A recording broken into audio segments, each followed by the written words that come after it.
Thanks, Philip. I'm going to turn it over to you, and I'm going to switch over to the next slide. All right, great. Well, thanks for having me. Really excited to be part of this and appreciate the framing that you and Farah gave for my examples. I lead Cadmus's West Coast transportation electrification efforts. I focus on strategies for municipalities, fleets such as schools and transit agencies, and utilities. And of particular note, I've been doing a lot of work in California and have exposure to a wide range of activities out here, including evaluating the major utilities transportation electrification programs with substantial amounts of investment that's going on. So with our municipal clients, we strive to keep equity front and center in the visions and the resulting program designs. So I'm going to tell you about 3 different types of EV equity considerations. First, EV car sharing, then workforce programs, and then finally multifamily charging programs. So to start, there's a tremendous opportunity with EV car sharing. Transportation is really at the cusp of 3 revolutions right now: electrification, shared mobility, and autonomous vehicles. While autonomous vehicles have implications for equity as well, we've actually focused our research primarily on the equity implications of EV car share, since electrification and shared mobility have the potential to drop the fueling cost per mile and also extend the benefits of vehicle access to those who cannot afford the financial burden of owning cars. And actually, to Gwyneth's point, that's another piece that really comes up quite often, is the fact that sometimes people of limited means are sort of trapped or forced into fewer choices and may have to be driving cars no matter what. So looking at the cost is very important. So if you're also looking to reduce reliance on single occupant vehicles, CarShare is a good EV strategy because it can complement transit and has been shown to lead to a lower rate of car ownership. There are 2 major types, round trip and one way. One way can include subtypes such as station-based and where you have to drop it off at a specific location, and free floating, where you could drop off a car anywhere within a geographic area. As you might guess, free floating poses more substantial challenges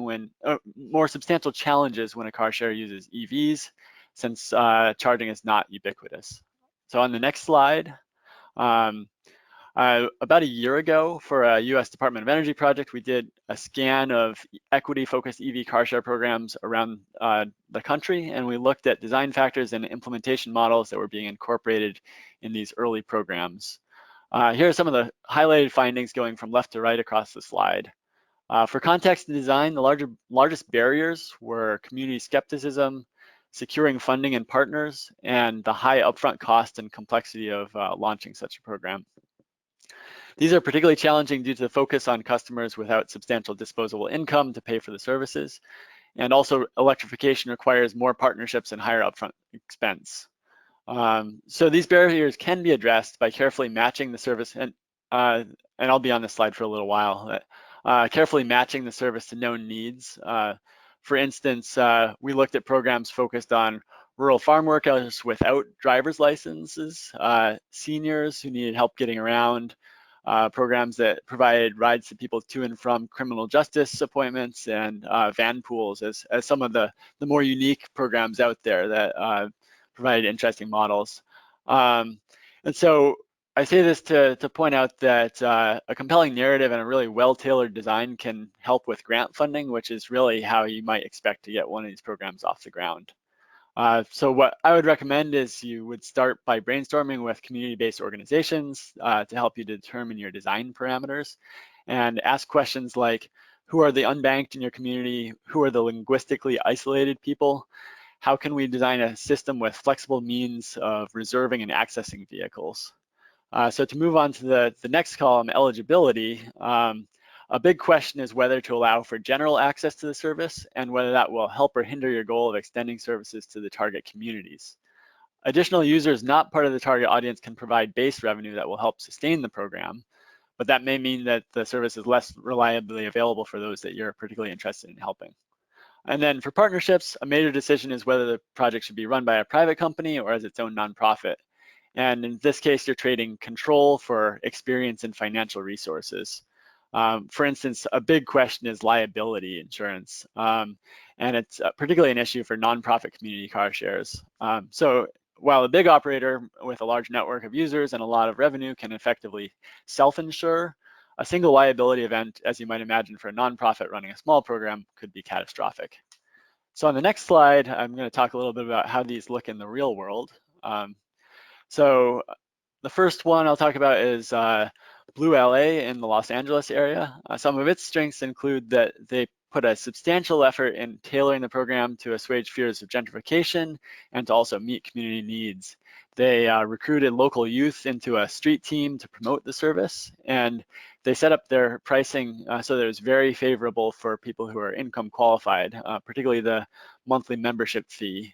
And then they also went to some took efforts to make it accessible to unbanked customers, and also created multilingual kiosks for helping with reservations. Some of the biggest challenges they faced were user comfort and perceptions of safety. They had some graffiti instances, and cars ended up being relatively dirty, and some of the users reported fearing that they would be a vulnerable target when dropping the car off, because they were in some of the rougher neighborhoods in Los Angeles. An interesting lesson learned here was actually that it's possible to gain negotiation leverage from the private company that's partnering, particularly if they have a desire to get a broader concession to run CarShare throughout the city. So this one, for example, is run through Bolloré Group out of France, and they were willing to put in all these efforts and to work very substantially with the local partners to design all those favorable elements that we just talked about. So the next example, Buffalo CarShare, not strictly an EV CarShare, but they did use greener vehicles, started back in 2009. And it was really a highly beloved program that ran for 6 years and was used for over 1 million miles. But here I included actually is, the reason I included is even successful and popular services are vulnerable to challenging state policy environments. So in this case, New York's insurance laws made it difficult for them to keep operating. So when they did close, they needed to get taken over by Zipcar. My conversation with those involved indicated that over time, the original users of the program let their subscriptions lapse, and that Zipcar changed the locations of the cars in the end as a result. So in the end, it was no longer as strongly focused on the core community needs as it had been. The final example I wanted to share was our community CarShare out of Sacramento, California. Some of its strengths include that it started modest with a strong focus on individual multifamily affordable housing buildings. And they had multiple vehicles in each pod so that they could maximize availability. They didn't try to cover a giant network. They really just sort of focused in on those places. They also offered service for free, subject to time limits, so that they wouldn't have to worry at all about barriers to join the program and participate. And what resulted from that was that it was immediately popular, and they had utilization greater than 30% even in the first phase right after launching. One interesting lesson here was that they were not just tracking utilization, but they were also surveying a lot of their users, and they found that they needed to get creative with metrics of success to capture the full picture. In this case, community volunteers were renting the cars more often actually to drive other people around, getting them to medical appointments, for instance, or job interviews and more. And so that sort of benefit wasn't obviously being captured by looking at the number of unique users. So just a parting thought on CarShare is that it is pretty complex to get started. There's a lot of partners involved, and we will send some follow-up resources afterwards. There's a directory of clean mobility partners, providers that's just been published recently that should cover most of them that would operate in North America and could be a good start for brainstorming how you might get started. So on the next slide, I'm going to talk about another major consideration for EV deployment, the impact on low-skilled workers. So as you know, there's fewer moving parts in EVs, and so there's going to be fewer oil changes and other sorts of operations that conventional mechanics would be needed to perform. So one of our clients was really particularly concerned about this and thinking about the fact that they're starting to see quite high EV sales shares, and they wanted to develop a program to plan to upskill the workforce, both on the mechanic side and on the electrician side, to be prepared for electric vehicles. And this example is from Contra Costa County in the Bay Area.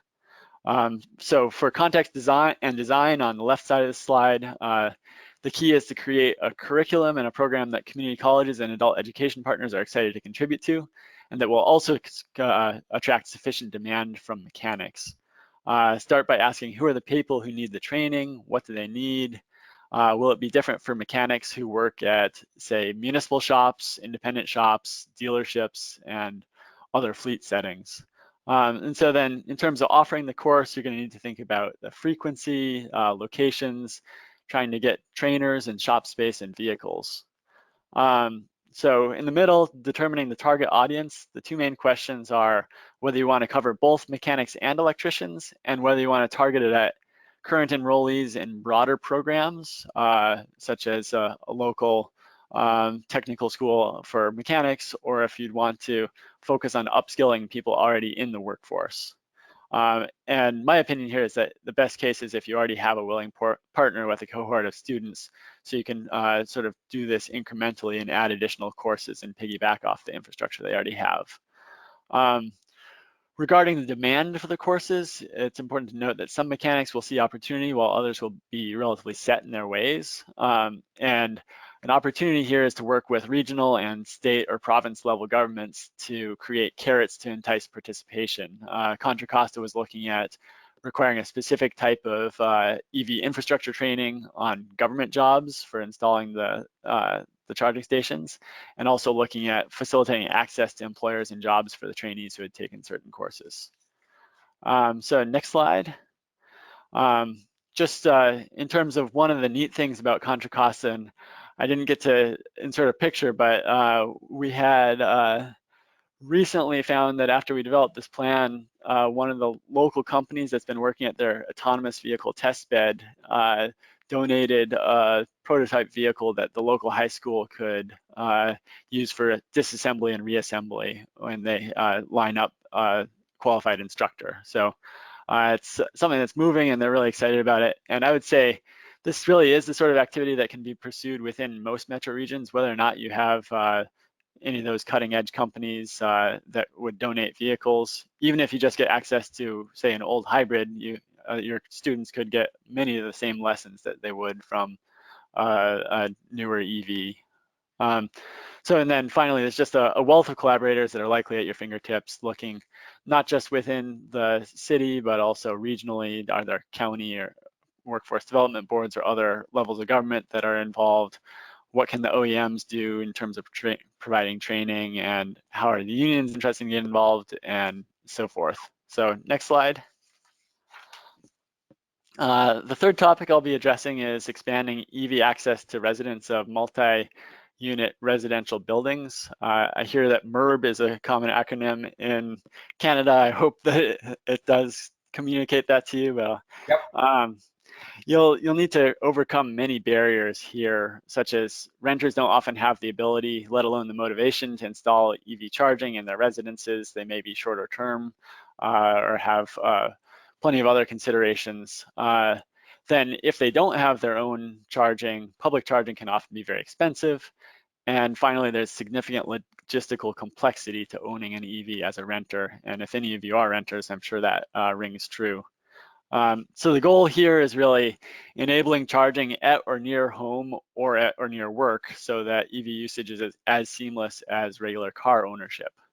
And this is a little bit of a catch-all category. There's really many different types of activities to do to close that charging gap in MURBs. It could range from doing zoning bylaw updates to pursuing EV-ready building code, right to charge laws, outreach, and things like that. So some of the increasingly popular approaches include mandating a certain percentage of spots in new MURB construction that are EV ready, and there's different thresholds that I can talk about afterwards if you'd like. Alternatively, addressing parking rules in the zoning ordinance gives you more control over, particularly over where you're mandating or incenting charging, which I think is important. If there's a parking minimum in place, giving credit for multiple spots for every EV capable spot is something that's been used to much success in places like Sacramento. And then if there's a parking maximum, perhaps you could provide allowances for EV CarShare or sort of exceptions to that rule whenever there's EV charging installed. And then exactions, of course, and development incentives are also options to think about when thinking about tools you have at your disposal. So next slide. Philip, I want to pause here for a quick second because I know that the MURB access is something that our cities are thinking a lot about. But I'm also a little conscious of time. I want to give Nadine a good chunk of time to cover their portion of the case study. I wanted to open this up, if you're okay with this, Philip, to questions from folks listening in. Do you have specific questions around integrating equity around multi-residential? I know some cities that I have talked to were looking specifically into this. While we have expert on the call here, is there any things that we would like to ask them?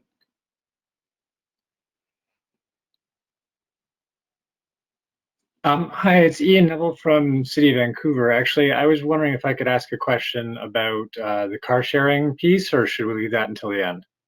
Oh, no, go ahead. Okay, so Philip, thanks for that. We're definitely working quite a lot on how to integrate more car sharing or electrify car sharing in Vancouver. And one of the things that was flagged for me on an equity basis early on was that a lot of low and medium income households are very reliant on having a vehicle like at a given time, whether they're doing shift work or whether they're working multiple jobs, and that car sharing might not have been a great fit for a lot of those scenarios. In your research, have you come across any sort of ways to ensure better reliability? Is it just having like a much larger fleet? Are there any other tactics that we could look at to ensure that people can truly depend on a car share vehicle like minute to minute? I think one of the big considerations around that is making vehicles reservable. And if it's sort of a regular need where, say, someone needs a vehicle 5 or 6 days a week at a specific time, you might want to think about the fairness about that person sort of monopolizing that community resource. So you would need to think about that. But if you're thinking about, say, less common needs where someone knows they're always going to need 9 a.m. on Mondays or something like that, then I feel like a number of the places that we interviewed, they did indicate that they had implemented systems to ensure that there was access at specific times. And I can sort of dig back into my notes about which of them they were. I think another piece is that many of the car shares actually took the form of like van pools and would, and this may or may not get to specific users' needs, but it could get to a number of users' needs if you have sort of a dedicated person who is volunteering to drive the vehicle at certain times a day, and it's known that it's going to essentially kind of be a type of almost micro transit,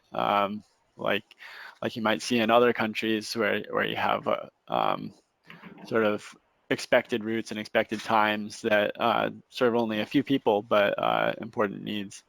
So I'll have to punt a little bit on that, but I'd love to correspond a little bit more and share some contacts who have been doing stuff like that.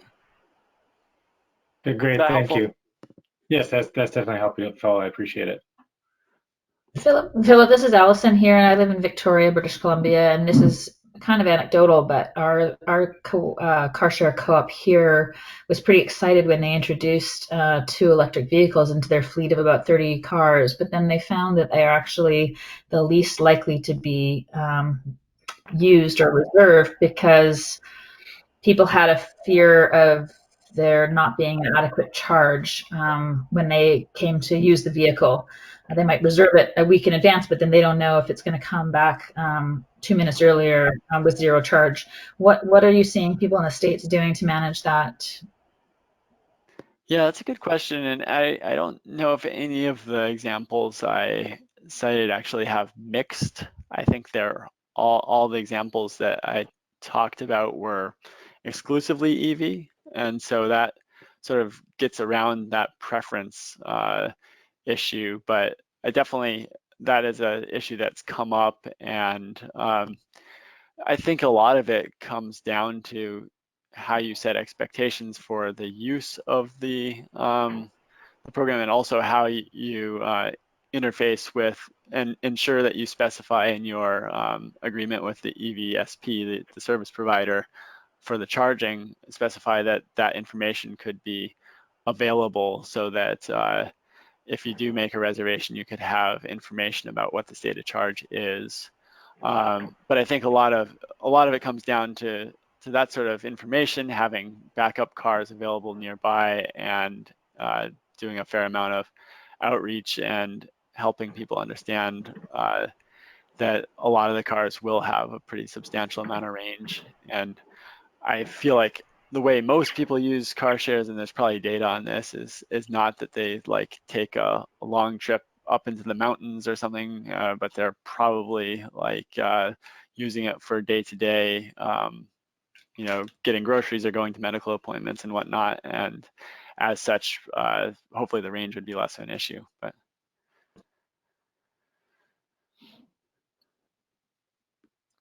any other questions before we turn it over to Nadine? Seeing none, Philip, if it's okay with you, we'll move on, and you'll be around if there are questions that come up in the later discussion, right? yeah, sounds good.